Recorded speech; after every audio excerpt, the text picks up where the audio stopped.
Hey, it's Herbert. And you're listening to the About Last Night podcast, you slippery little son of a bitch. About last night.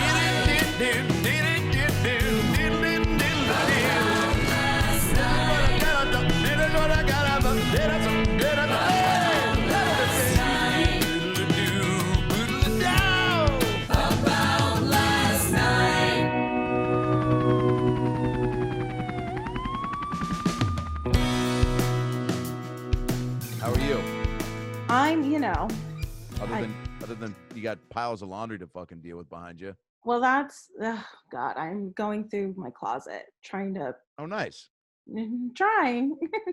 Yeah, I've tried and stopped. I've started and stopped the closet reset button probably 15 times. Finally got some of it done before I left LA, and but good luck with that. As someone who's dealt with the closet and the clothes like rearrangement, I get like 2 shirts in and I'm just like, fuck it. I'll probably save these and use them for a sketch. Yeah, But you can't, there it is. You can see. Boy, I like there's how you that. just conveniently just revealed your fucking deer head. Jesus Christ. What are you doing? What? I got it at a flea market. I got it at Fairfax Flea Market like 8 years ago. All right. It was in style then. I love that place, and I now love it even more knowing that there's fucking dead stuffed animal heads. Wait, Definitely. where does that even start to become something that you want, not only just in your possession, but to hang above your fucking bed? Are you a fan of deers? Did Bambi scar you as a kid? Did somebody tell you, like some teacher when you were a kid was like, Danielle, you might do comedy, you might move to LA, but you'll never have a deer head above your bed. I wanted a deer head. I Okay. think it was just really in Simple as that. style. It was either a deer or I was like, I want maybe like a stuffed bear, something large scale. Wow. And then my friend went to the Fairfax Flea Market and hit me up with a picture. She's like, do you want it? Like, I will hold it for you. And then I went, What a good and friend. he had, I feel like I feel like the animal dealer's equivalent to pedophiles, Black Book. It just was a photo album with Polaroids of animals, of bears, black bears and grizzly bears Oh and my God. tigers. And I'm just like going through this book. Then he hit me up a few months later. Are you going to add more to the collection, or is this kind of a one-time purchase? I think it's a one-time deal because he texted bummer. me a few months later and he's like, you bought stag head. Are you interested in emu? And I was like, oh no, I gotta get out of this before I get any deeper. I mean, I do love knowing a guy who maybe has ties to exotic animal Hell yeah. poaching, but maybe not. Now, does the shooting of the deer appeal to you, or you just like to get there once the mess is cleaned up? Once the mess is cleaned up. I mean, look, the thing is, it's already dead. It's like buying a vintage fur or something like that. It's already. That was gonna be my next question. Are you some sort of spiritual? I guess I'm trying to be very careful with my wording, but Sure. psycho, I guess, is where you go. You know what? There's still part of him that still has a soul, and we can bring, and we, there's people. I am never surprised as I go on in life. The people I meet that introduce me to worlds of I have a friend who's pretty spiritual. I didn't even know that there were these crystals and candles you can light to I've heard of vision boards and shit, but there's candle you make I got a bunch. Oh my God, this is literally right next to me. I have an intention candle. Tonight is an intention candle. The full moon. I'm gonna do a new moon ritual, a full moon ritual. What does that consist of? Tonight. You write things to release, things you want to let go of, things that are blocking you. Gotcha. And then you just write them all down on a sheet of paper and you release it and you burn it and you let it go. Wow. I mean, it's the thing that people kind of freak out and they're like, oh, witchy shit. And it's it's very similar to prayer, right? You can light a candle, go into a Catholic church. You're paying someone money to do that. At least I'm not paying anyone. Right. I got paper at home. I can Yeah, find candles. Yeah. Are you? How are you doing during all of this? I don't know. I mean, Yeah. I'm thankful that I'm healthy. I'm fine. You know what I mean? I'm taking care of, like, the house is fine, and I have good roommates that are taking it seriously. But Cool. Yeah, because um, that's something that does. You just don't really anticipate that, like, the people, if you are living with people, that they are gonna. Because I think a majority of folks are, adhering to what's being said, but you hey, would you could think, pull the wrong straw and go, wow, I have these people I live with that are cool when life is normal, but when shit hits the fan, they kind of don't give a fuck, and they're gonna put me in danger. Like, there's probably a ton of those situations out there, so that's nice that you don't have to be a part of that. yeah, one of my friends was telling me that his roommate kind of freaked out and went out to buy a gun. I was like, okay, so you don't live with that person anymore. You need a new roommate. Yeah. Are you doing any show? Like, what do you miss Oof, about stand up, and everything. how are you trying to fill that void? I miss performing stand up so much. Like, it's such a core part of my identity Right. that that's been the hardest thing. Um because now I'm not on stage every night, and I'm doing Zoom shows and Instagram live shows, and It's fine. It's something. It's not even something. close, but it's something. Are you when did you start stand up? I started almost 6 years ago. Okay. And So I where? haven't been doing it that long, but I very much jumped, like, headfirst into it. Like, this is, No, it's like like, 6 years, like, I mean, balls to the wall, like, yeah, shows is every night, is like doing the open mics, basically. trying to just, be out and about. You have your community of people you started with. Yeah. Yeah. Where are All you of from? LA, born and raised. Wow. Yeah. And why did you have jobs before this?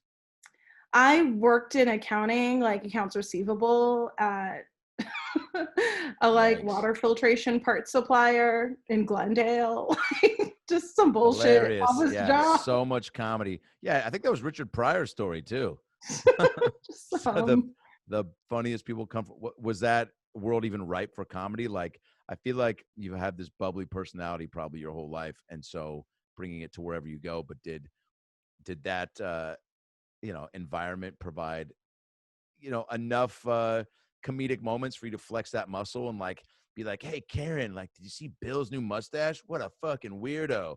And, like, walk by and be like, like, did you do anything to kind of start to plant the seeds that comedy was going to be a part of your world? I don't know if I planted seeds there, but definitely because I was on the phone most of the day. I mean, accounts receivable is glorified collections. So I was on the phone with Bill and Marlene in Oklahoma, trying to get them to give me a check number, and when they mailed out a fucking payment. So I had to do a little bit of tap dancing, you know what I mean? Pretend I'm interested in Yeah. their fucking kids, or Oh my God. the snow, the weather, wherever it is, in whatever part of the country I'm calling. Oh yeah. That's a And big then one. with the nut jobs that would come in, it's like, basically, if, like, a plumber needed to get parts for a job and we had their account on hold, the warehouse would just send them over to my office. So just having to deal with Mm. these guys, it's like, I don't know why the check bounced. I don't know, because you don't have money in the account. Like, Yeah.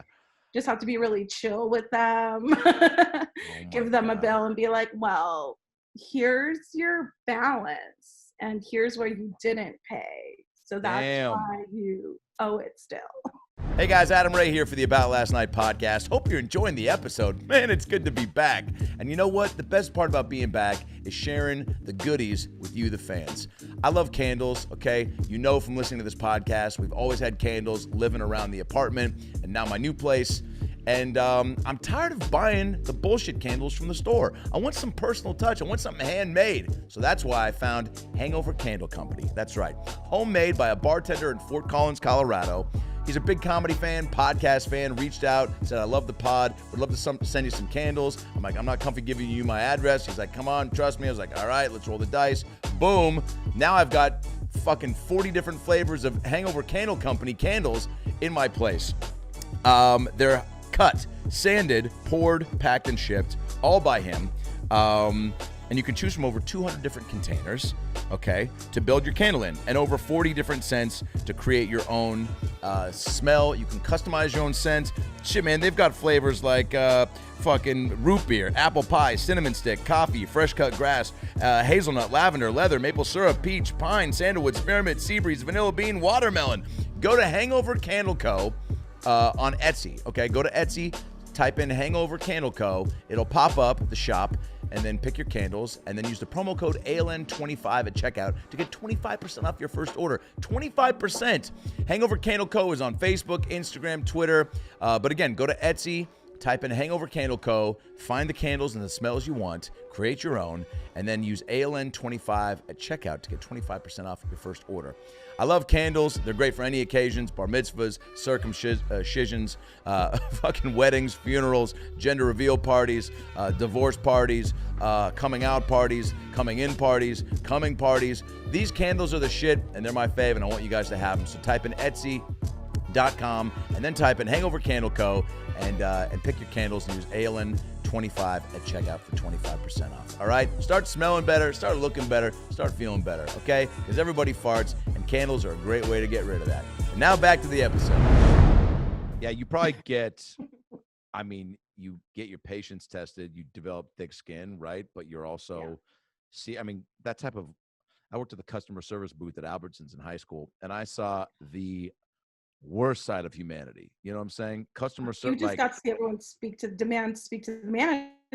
Speak to the manager, but also I had to handle a bunch of the. Oh, you're cutting out from it. Oh, there you go. What'd you say? Oh, no, I think you were talking. Oh, you said something about speak to the manager. What were you saying? Oh, it's like it must have been Karen Central up in there. Karen Central. It was people, complaining that they put $7 of quarters in the 25-cent A+ soda machine only to get lemon lime every time when they wanted root beer.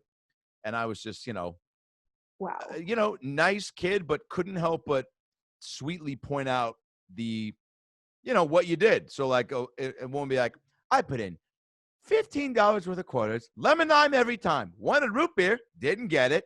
Wanted it, not on this machine. I'm like, that sucks. First of all, I love root beer. Love your choice in soda. Big bummer. Like bummer with a capital B and a capital R at the end. But didn't you think after $8 in quarters that this was not going to be a root beer day?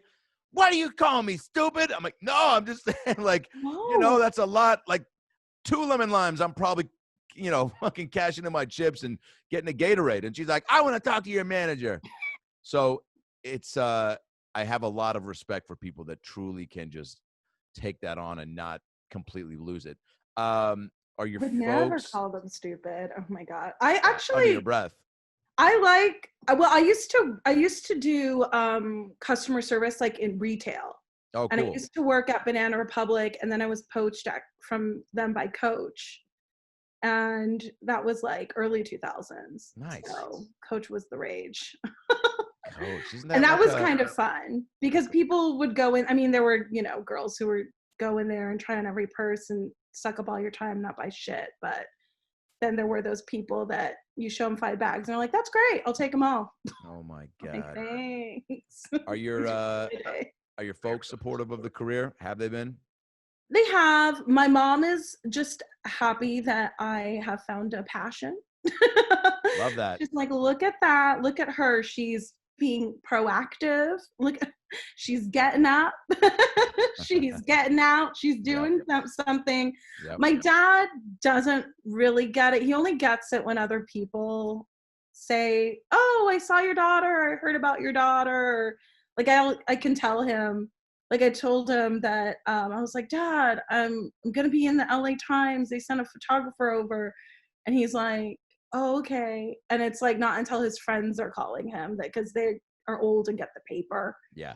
It's like, we saw your daughter. That he's like, they saw you. And I'm like, I just told you that. Yeah. What were you thinking about, Dad, as I talked about my career to you? Then my dad brings up the fact that he was like in Vietnam and has lived a life. So he doesn't get like the most excited about just, Wow. You're like, I was in the LA Times. He's like, I saw the face of death right in front of me. You're like, all right. He's like, you I win this can't round. watch any war movie except for Forrest Gump. So like, Oh, thanks, that's Dad. real. Man, I had a teacher in high school who was a Vietnam War vet. He couldn't even handle the clicking of a pen because it sounded like you were loading a gun. Couldn't handle Asian kids tapping him on the shoulder behind him. Broke one kid's nose because of that, because he was dropping off a note and tapped him on the shoulder, and he was like, "Kaka!" And phones click or camera clicking. I mean, just oh wow, that's very real. Did that LA Times? That was were they just doing a little featured piece on you? How did that come about? I did the CBS showcase this year, cool. the beginning of the year in January. Yeah.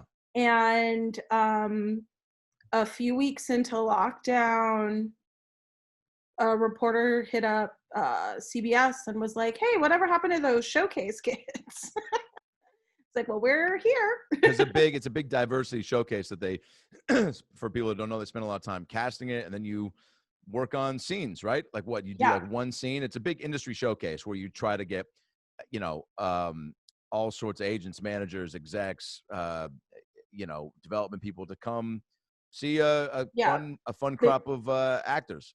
Yeah, they do it at the El Portal Theater. So it's a sketch comedy show. So we do a big opening number, and then it's just a live sketch comedy show. So yeah, I wrote. Was it fun? It was super fun. I mean, it was because I mostly do stand up. So it was cool to stretch myself in that way.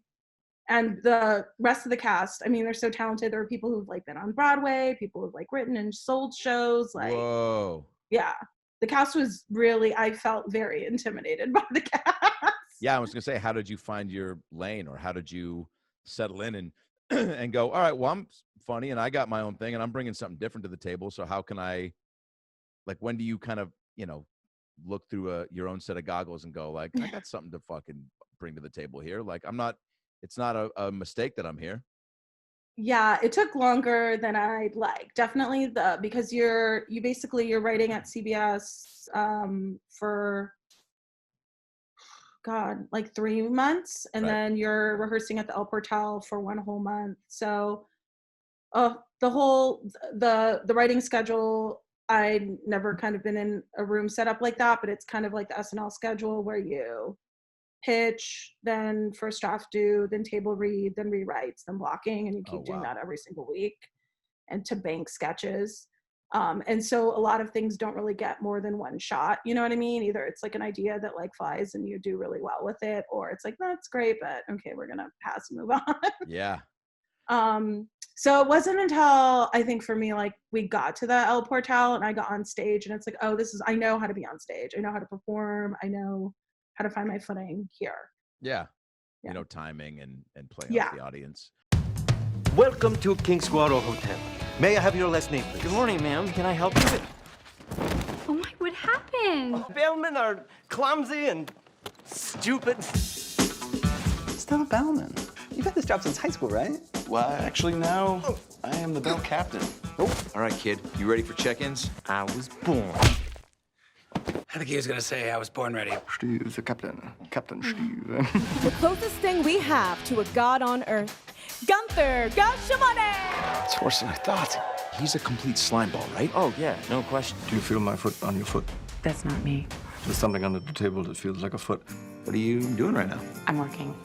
I got a promotion. I just lied to Kelly. Why would you do that? I don't know, man. I just want another shot.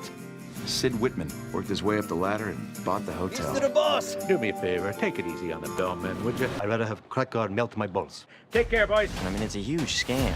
And those girls were in on it, too. Don't you want to know what our bodies are capable of? Girl, yes, definitely. I just work here during the day, but my nights is off. Let's do this! Gunther is conning everyone with Spirit Fresh.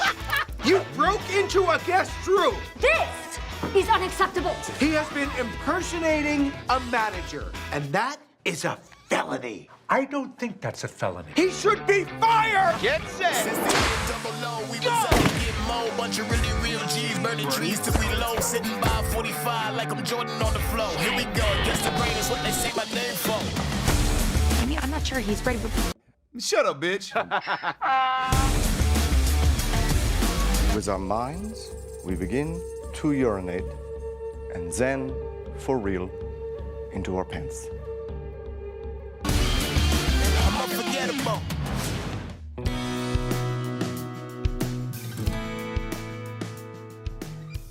Did anything come of it?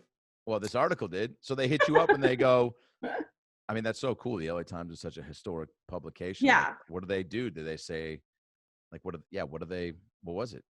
It was pretty cool. They basically just were catching up with us and it's like, what's going on? What's happening? Because, yeah, the whole purpose of the showcase is to be out, be seen, showcase our talents at the beginning of pilot season. I never had a pilot season before. So I was the first to book out of showcase. And in March, when the article came out, when lockdown started as well.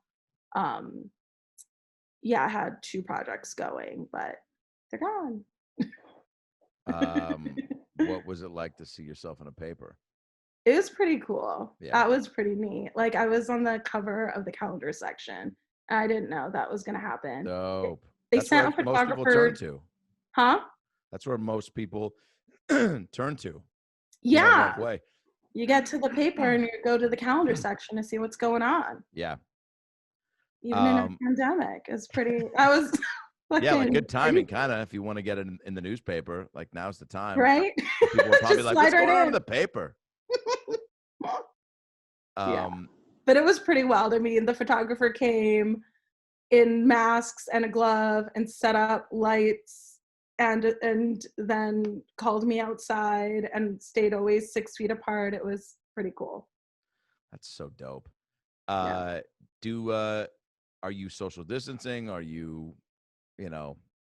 like FaceTiming? What do you, how do you keep, what's the routine that you found for yourself? Oh man, I wake up and wish I was somewhere else. No, I definitely am serious about social distancing because I have asthma. I have asthma, so I'm high risk. I had pneumonia in January. Like I've had pneumonia 2 times in the last 3 years. So I'm just a very high risk lady. So I'm very serious about social distancing. That's why I'm thankful my roommates are. Yeah. Yeah, but I mean, I wake up, I try to write, I bullshit with friends. Yeah. I've been FaceTiming a lot. Have you been reconnecting with people from your past that you didn't think you were going to? Well, I definitely have had time to reconnect with like good friends because of stand-up. I'm out every night pretty much. Like if I'm not doing a show, I'm at a show. So that doesn't leave a lot of time to hang out with people who aren't comics at night, right? Dinners and things like that. So I have been able to reconnect with a lot of friends that I just haven't been able to hang out with in a long time. And that's nice. But Yeah, the amount of people I've either received calls from or gone out of my way to, if I've seen online and I'm starting to maybe write something politically charged that I shouldn't be putting out there on Facebook because it doesn't matter and fucking who cares. But you see somebody from high school that has just turned super pro dumb and you're like, you don't even know it is real. It's not a hoax. What? Stop. You're putting people, and then you're just like, dude, I'm too high. It's too late. I gotta just, check myself. Log off. But then I've done a few of those and then the person's reached out and be like, dude, we used to, what are we doing? We haven't even, and one of them I did reach back to and be like, you're right. It is stupid. We're probably letting emotions get the best of what's going on, but also haven't talked to you in 15 years. And this is how we're reconnecting.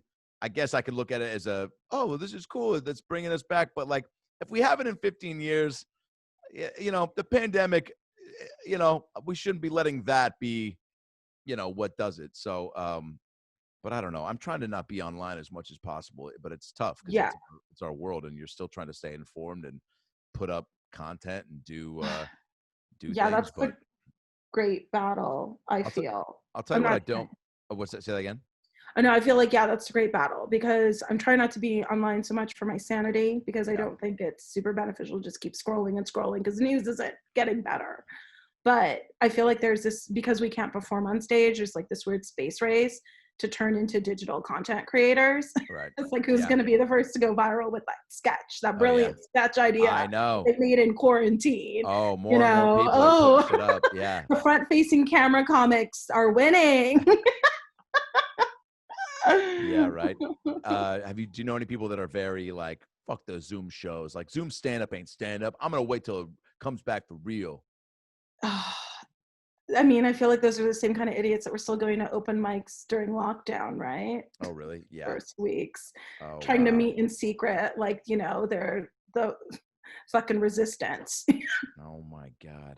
Well, I'll tell you one thing I don't miss about stand-up is doing a joke and having it be misinterpreted and get blown up on Twitter by somebody you haven't met, but you'll eventually discuss on a podcast with.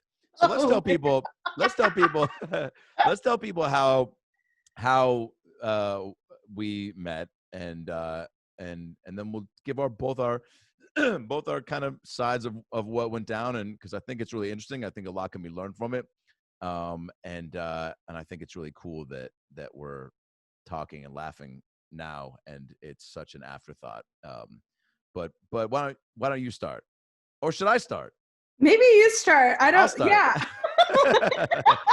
Yeah. So I saw a clip of from The Price is Right, of a gal in a wheelchair that won a treadmill on The Price is Right. I saw it posted on Facebook, and my first instinct was, "What that? How could The Price is Right do that? I was like, was that a joke? Was this some sort of weird like prank Price is Right show? Like, what is?" And then I start like trying to give them benefit of the doubt. I'm like, oh, maybe there's like, I don't know. Maybe the treadmill has something on it where the wheels can, I don't know. I'm trying to like get creative about it and justify it. So I go to the Comedy Store that night and do a joke about it where I say, you know, I saw a video of a girl in a wheelchair win a treadmill on The Price is Right. People kind of laugh, and I'm like, that's not the joke. It's not funny. It's fucked up. Price Right. How are you not prepared for you're The Price Right. You have millions of prizes back there. You couldn't see her coming up and get something a little more appropriate. And even if you have nothing, push a producer out there and scramble and have him be like, tell her what she wins. I'll take her to the park and eat her out. I go, something that she can be a part of and actually enjoy. Now that's what I said, right? That's the joke. Did that at the main room of the Comedy Store. It got a little better reaction than what you're giving me right now.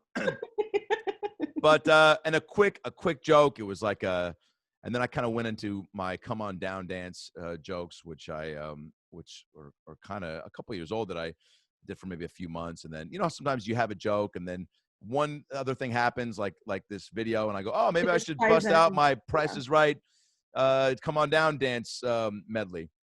So, you know, I'm not thinking too much of it. And by the way, I'll say this too. I don't consider myself like push the boundaries, super edgy, racial, political. And even that, like, as I was like, oh, I'm going to do this, I had like a weird feeling of like, oh, is this like too offensive for me? And even just like my brand, you know, because look, when I do crowd work, I'll tear somebody apart if it's necessary, but I'm always killing with kindness. I'm always trying to make the most funny out of it without being an asshole, right? Like, that's why roast battle has always been something that's, you know, when I've judged it, so tough because I know a lot of the young comics and I have this, oh God, I don't want to fucking slam this kid right now. Like, he's trying so hard and so that's just me, right? And that's through and through, which I think people hopefully shared that sentiment to you once you heard that. But so I do that, and you know, and I'm in my head, I'm like, all right, got some laughs. We'll see. Maybe I'll, you know, put it away. And then I think it was that night I go on Twitter and I see a tweet from you that says, hey, fucking, do we have them or do we delete them? I deleted the tweet, but I probably took screenshots. No, because, you know, but let me just try to paraphrase. It was like, hey, Adam Ray, if you want to go down on me in a Denny's parking lot. So I was like, Denny's? When did I say that? I didn't know I got that specific. You want to go down, and maybe this was you just opening up the invite and deciding where it was going to happen.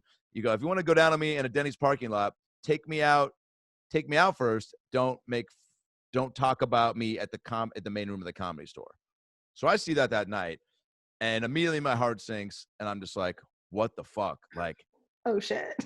First of all, so I'm like, oh, she's a comedian. Immediately feel awful. I'm like, oh, I've somehow hurt her feelings, and it's whatever I said got taken out of context and relayed to her, or she was there and didn't hear. You know what I'm saying? I just start feeling a flurry of emotions, but the one that's leading the charge is, oh, I feel awful that someone thinks I was making fun of them, right? So that's my first and foremost thought is, oh, that's not me. And I have a lot of pride in the integrity I have on and off stage and the way I conduct myself with comedians and how I treat people, right? Don't gossip, don't see stuff like that. And then, try to just like slander somebody. So I start feeling bad. And then all of a sudden I start just seeing like, I'm like, should I hit her up directly? I'm like, no, I'm going to leave it alone. I'm like, this is fine. I was like, but she got about 10,000 followers, a lot of comedians. And again, a lot of people in our community where you go, I can do everything I can to do things the right way, but people are still going to see what they want to see, hear what they want to hear, decide for themselves who you are. So we have a lot of mutual friends. Totally. And so a friend of mine said, she's like, I heard something that's not good. And I'm like, oh, great. What does that mean? By the way, people love drama. That right away is so like whoever your friend is that heard this could not wait to tell you, right? She's like, this isn't gonna be good. You're not gonna like it. And I'm like, great, what? And she's like, well, I heard it from someone else, so you should talk to them for more specific details. I'm like, oh, great. Yes. I'm just kidding. There's nobody there. Hey guys, comedian Adam right here. Hope you're enjoying this episode of the About Last Night podcast.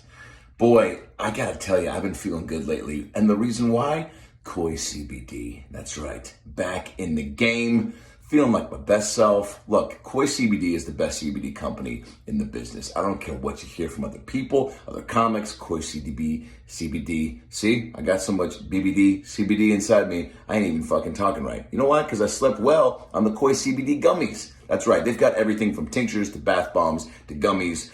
They got a skincare line coming soon. They got hand sanitizer. During these times, it's very important. So what you want to do, if you want to start feeling like your best self, you want to take some Koi CBD bombs, put them in the bath, okay? What?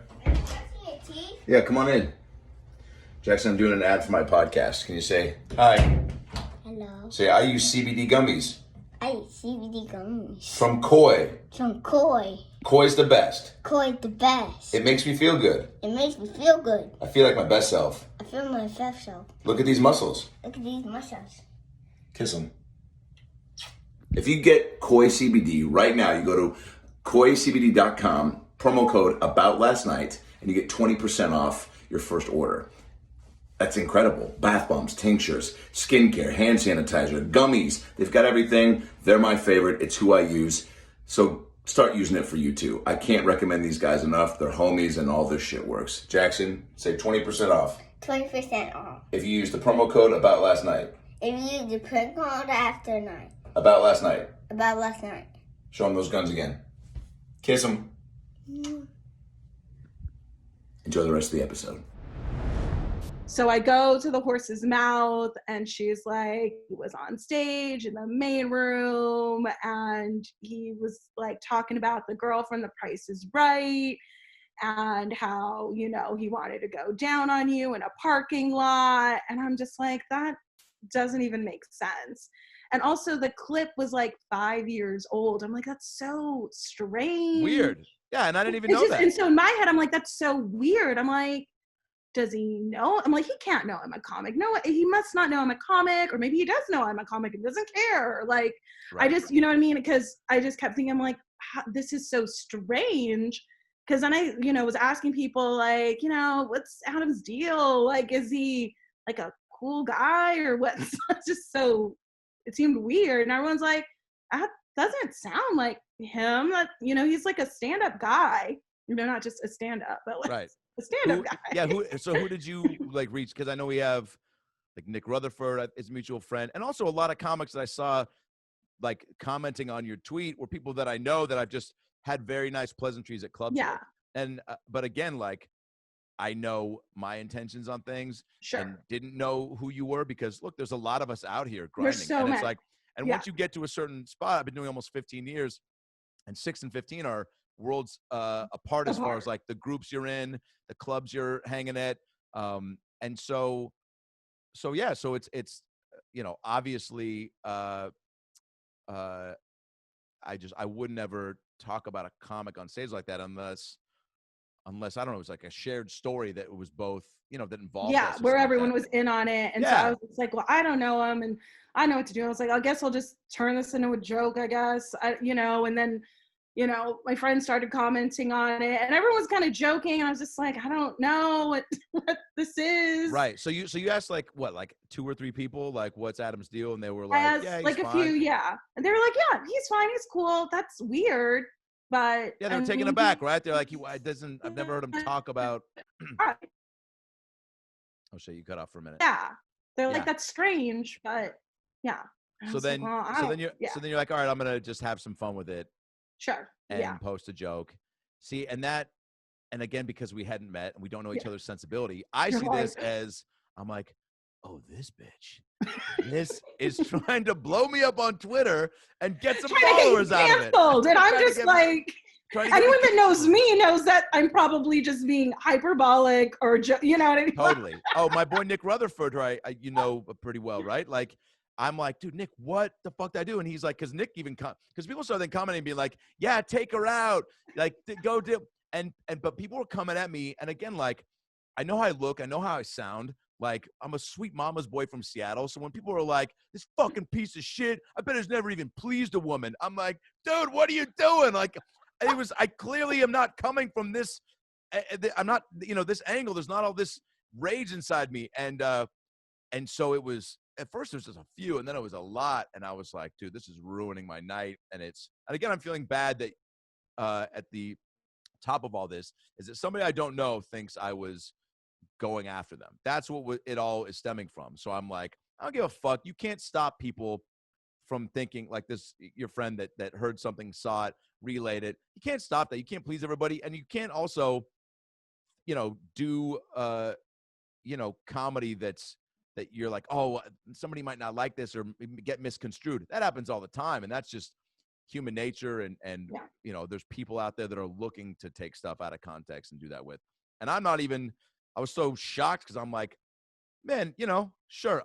Am I approaching 100K on Instagram? Yeah. Did I pay Lindsay Lohan on Cameo to make a video congratulating me, but also making fun of me? Yeah. Did she butcher it? And was it a waste of money? For sure. But I'm not at I'm not at a level that I was like, this should be happening to. But seeing the flurry of comments and, you know, fuck this guy. Then I was just, man, so taken aback and so heartbroken. So then I reached out to you. You didn't get back for a minute. And I was like, oh, dude, which just I was traveling. So I was in like North Carolina doing like a NACA convention. Right. So when I was tweeting, it was already like midnight. It was like late. So I went to bed. Yeah, which was another thing I was like, oh, she's full of shit. She's trying to just plant her next move. She's got people already at The Price is Right that are about to reach out to me and make sure I can never drive down Fairfax. Yeah, yeah. So then you finally reach back out and you're like, hey, all good. You know, I talked to some people, some mutual friends. They said you're a good dude and blah, blah, blah. And then I'm like, cool, still getting blown up. Can you pull that shit down? And you were so cool about it. And I thought it was and then when I actually, you know, started looking up some stuff on you and stuff and seeing that you're funny, I was like, all right, well, this is extra incentive. There's a cool thing to, you know, with this podcast, I like, you know, having friends on and if I meet somebody that's, you know, pretty famous and develop some cool rapport, that's who doesn't want to try to have that on their show.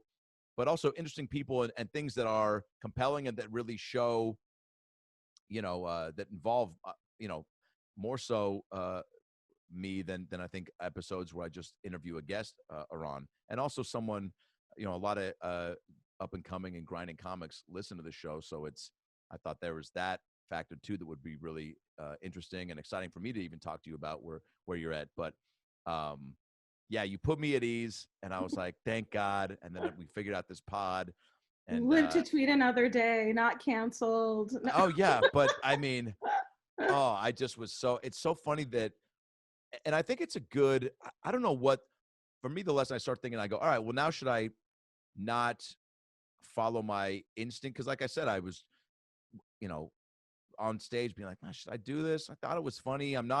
I know, again, what my intention was not to make fun of somebody in a wheelchair, but to have the show, you know what I'm saying? And then it got that. So immediately then I had this complete like, wow, not only can I not even talk about something that I thought was remotely edgy, I need to like go a completely 180 and just really clean it up. Like I start thinking, I'm like, dude, should I wear a bow tie? Should I walk out there with like fucking juggling scarves? Tucker Carlson.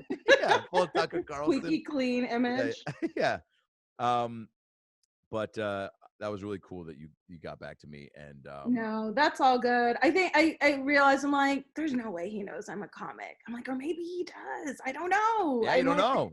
No idea. But also you went out of bizarre. Yeah, and you went out of your way though to like figure it out, which is cool. Because and see, that's again, I thought you were just trying to like herd it and went online and was trying to, because again, not knowing you, I was like, oh, a younger comic that's like, see someone that's got a little bit of juice, and I was like, oh, let me fucking just pull from that. But then also I'm looking at stuff for you also, but that happens. I have people that's happened too, and on a way bigger level. But then again, I'm looking at stuff for you and I'm like, she doesn't seem like that. So that's oof. I mean, yeah, that's great.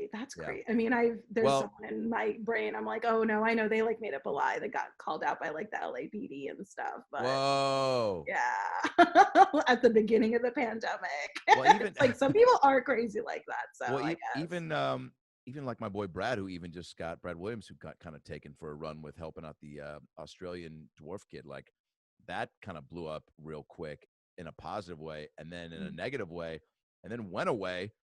And it's not even totally resolved. Like nobody knows if that kid is not 30 or 9. And damn. Brad, I think, God bless him, wants his heart's in the right place to think that.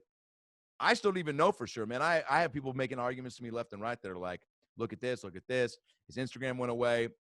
Brad's like, his Instagram was already like really high. I'm like, then I have people showing me things about how it wasn't, how much it grew. And I'm like, oh, I don't like. But that's for the internet to figure out.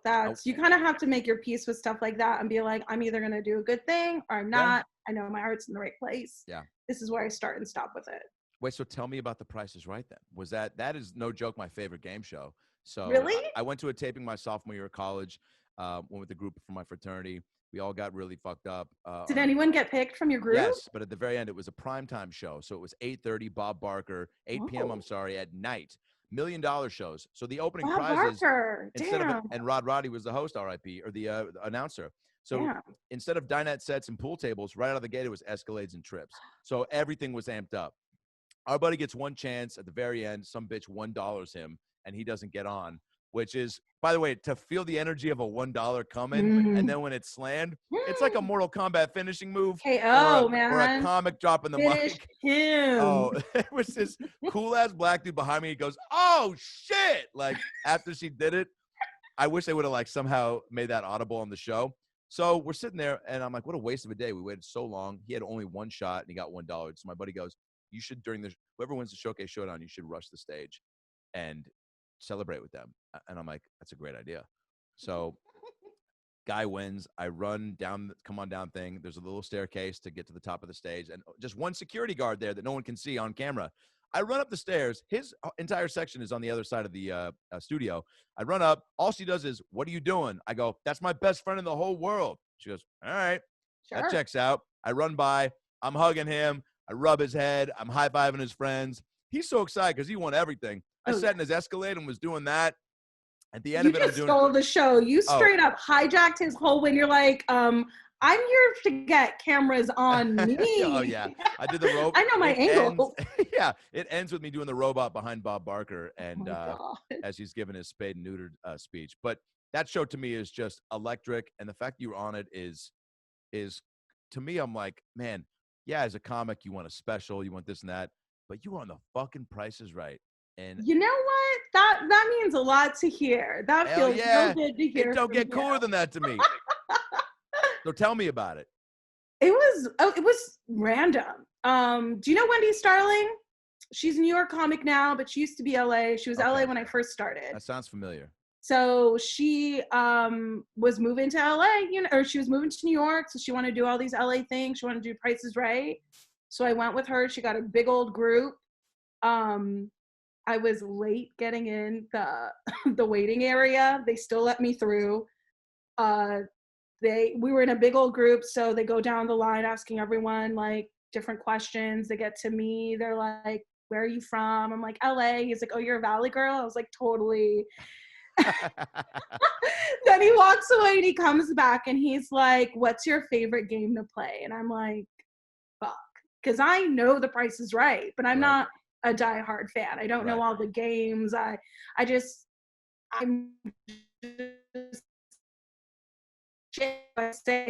just want to spin the wheel. I just want to spin the wheel. That's it. You want to spin the wheel. You want to get to the showcase showdown, spin the wheel. Yep.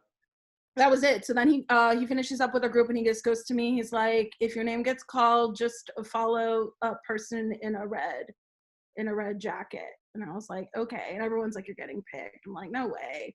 And then they heard you. They're like, you're outside and then you're inside, but there's like levels of where they're moving you through. Right.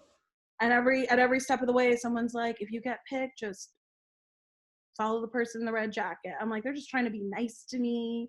I'm in a wheelchair. I'm the only one here in a wheelchair. They're just trying to be inclusive. Oh yeah. Trying to be kind. They're counting down to starting. They're playing Black Eyed Peas and having grannies lose their minds in the dance contest. Always a home run. Yeah, everyone's trying to lose their minds, get excited in here. I'd moved my name tag into the middle of my shirt because I was just like la-di-da. I was like, "Oh, who cares? This is a random ass morning." They came up to me. They're like, "Okay, here's a new name tag. You have to keep it on the left side of your shirt and move your hair off of it." Like, what the fuck? I was like, "You guys are very serious." I was the first name called down to contestants row. I got down to contestants. What was going through your head? What did you do? Like, how did you? I was like, "This is crazy." I was like, "This is not for real." Like, it felt like everyone was joking. You know what I mean? Like, I was like, "No, this isn't really happening. This is everyone's kidding, right?" Yeah. Ashton, come out. Is Punked back? Yeah. Right. I was like, "Okay." So, I'm like acting like a nut job because that's what you do. I mean, they've taken away your food, your water, your air supply. There's no windows in there. So you're just losing your mind. Yeah. And so, that's why they do that. They don't want you to have any sort of brain will. No, or power you're just, you're just going along. You're like, "Okay, this is my life now. I've devoted and given up all my life. I'm possessions. going to live at The Price is Right. This is, Yeah. I have to tell my folks I'm not coming home. Mm-hmm. Hopefully the prizes will fill up my apartment. What did you win? Oh man, I won a Nike monitoring band, and an iPad. A real useful prize. I was the first one called down to contestants row, but I didn't get up until the very last game. Wow. So I kept getting $1 by other people. Oh, because again, I know the show, but I don't watch the show as much as like a diehard fanatic. So my bidding strategy wasn't the best. So I kind of kept getting $1. And then the final game, the final chance to get up, everyone overbids. So we got to bid again. And then I win. And it's the iPad and the armband. And then they open up what I'm actually playing for. And it is a treadmill and a walk-in sauna. And the audience is losing their fucking mind. And I win. And everyone's just in stunned kind of like, are we allowed to clap and cheer? I mean, the announcer's voice, when he announced what I was playing for, he was like, a treadmill and a walk-in sauna. Like, it just, everyone was very uncomfortable with what was your happening. chair is visible on stage. Like, I mean, it's very... Yeah, I use a manual wheelchair, so they called me up, and like, you know how you ran up those stairs? Yeah. Right? That's why they said, find the person in the red jacket. So you can see me in the tape being like, okay, well, there's stairs, so I don't know where I go. Oh, did you do that? Yes. So you went down and then you kind of stopped and were like... Because like behind the contestant row, everyone's standing like everyone's standing up here, and I'm like down here. So I'm like, where do I go? And then I see a person in a red jacket, and they're like, come here. So they like make me roll back up the ramp, and then I go backstage and go around the woods and through the corner, through the dell, and then I end up on stage. And Drew Carey is just like acting like business as usual. Just did not even want to comment on it, huh? No, just like, okay. He's like, yeah, you were down there a long time, and you finally made it up here. And I'm like, yeah, I sure did. And I tried to dap him. You could... He just gave me a handshake. Oh. It was truly, truly God. Bananas. That's incredible. So you won, and then they send the stuff to you like months later, right? Yeah. They don't start sending it out until like 90 days after the air date. So I got the treadmill. It's still in my living room. It's in a box. Sure, I keep saying I'm going to do a fundraising show. Invite Drew Carey, invite my good friend Jimmy Kimmel. Yeah. And have them just help me auction it off for charity once coronavirus is over. Sure, why not? We'll do that. But I never got the walk-in sauna. Why? I don't know, but like, I'm talking years later. This is maybe like 2 years ago now.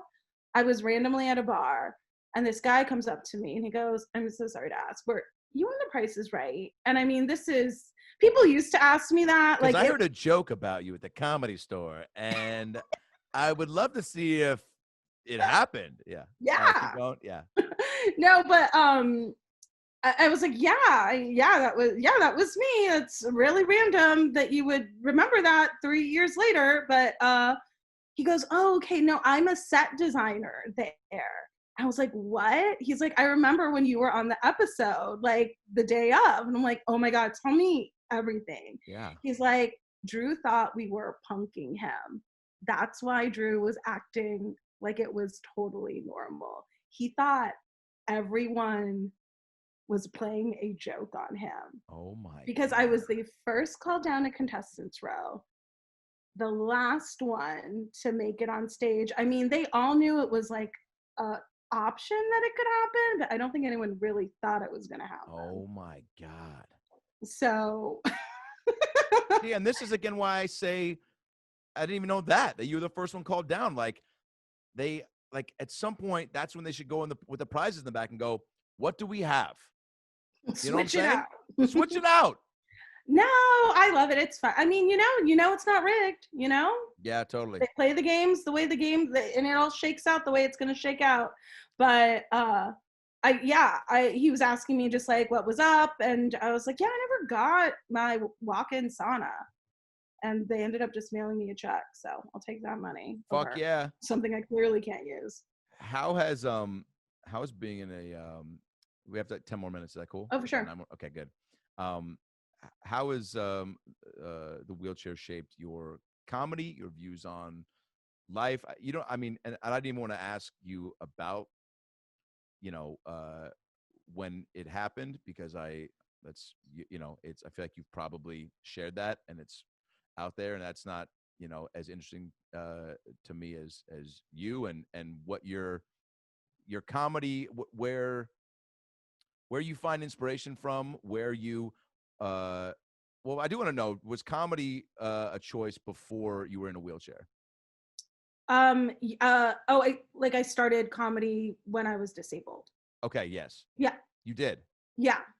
Wow. But because I lost my feet when I was 20, but I didn't start comedy until I was 30. So I'd already been like Wow. an adult living with a disability for like 30 or not 30, 10 years. Yeah. Got you.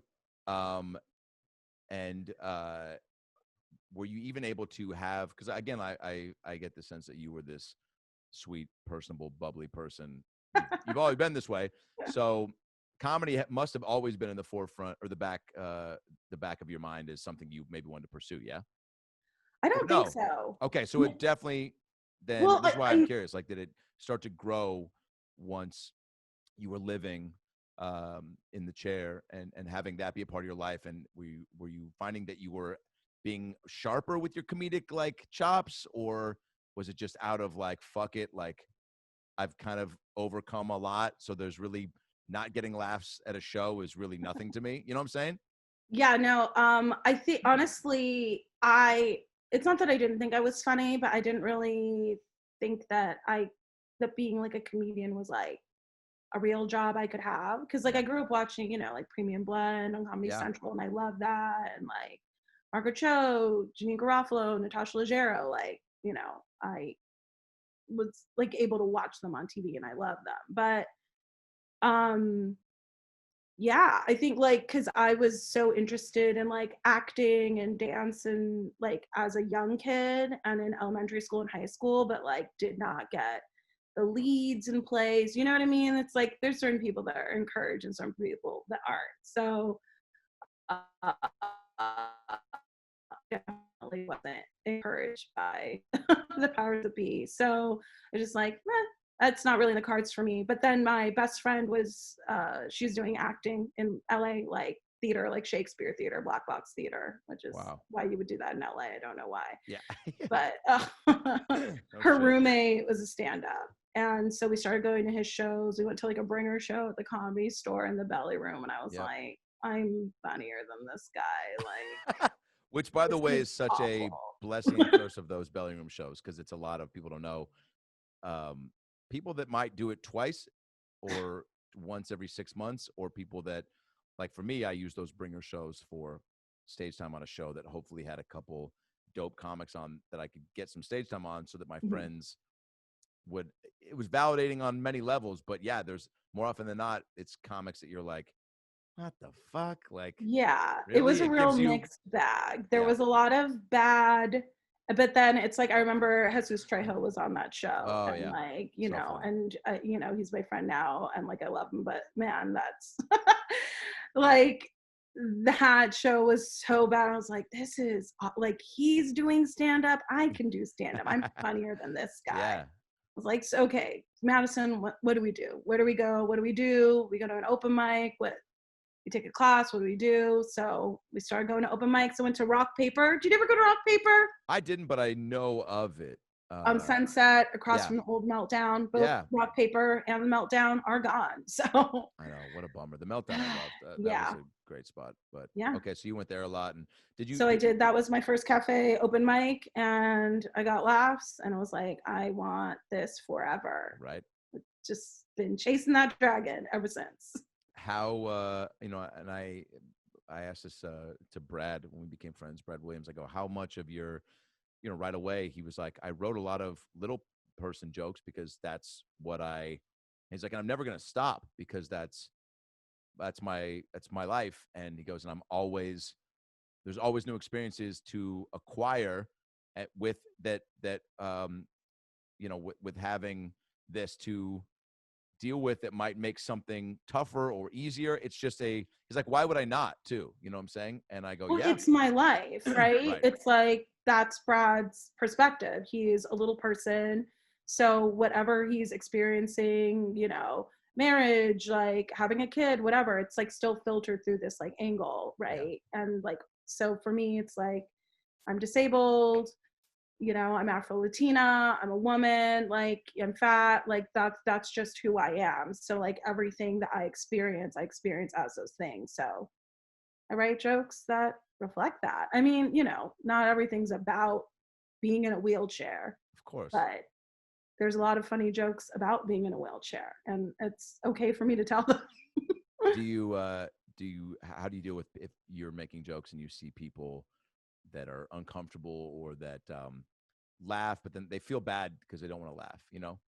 Oh man, then you gotta just lean in. Good for you. I love that answer. Fuck yeah. Lean in, man.